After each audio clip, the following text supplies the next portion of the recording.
ফের রবীন্দ্রভারতী বিশ্ববিদ্যালয়ে নৈরাজ্যের ছবি, সৌজন্যে তৃণমূল ছাত্র পরিষদের দুই গোষ্ঠীর সংঘর্ষ।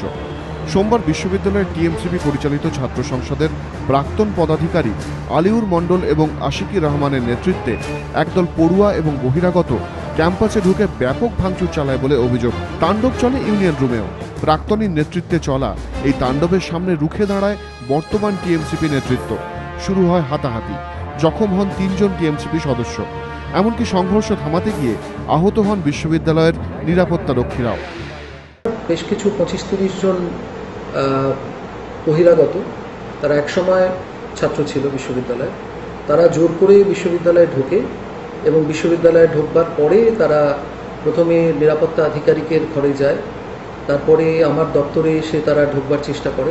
এখনকার যারা ছাত্রছাত্রী তাদের সঙ্গেও খানিকটা হাতাহাতি হয়, তারপরে পুলিশ ব্যবস্থা নিয়েছে। এরপর পুলিশে খবর দেয় বিশ্ববিদ্যালয় কর্তৃপক্ষ। খবর পেয়ে ঘটনাস্থলে যান ডিসি নর্থ। ক্যাম্পাসে ভাঙচুর চালানোর অভিযোগে 2 ছাত্রকে গ্রেফতার করে পুলিশ। দুজনেই টিএমসিপি সমর্থক। আটক করা হয় আরও 4 পড়ুয়াকে। এর আগে উপাচার্যের ঘরে ভাঙচুর করার অভিযোগে হাজতবাস করেছেন এই ঘটনায় অন্যতম অভিযুক্ত আলিউর মণ্ডল। এদিনের ঘটনা সম্পর্কে শিক্ষামন্ত্রীকে বিস্তারিত জানিয়েছেন উপাচার্য।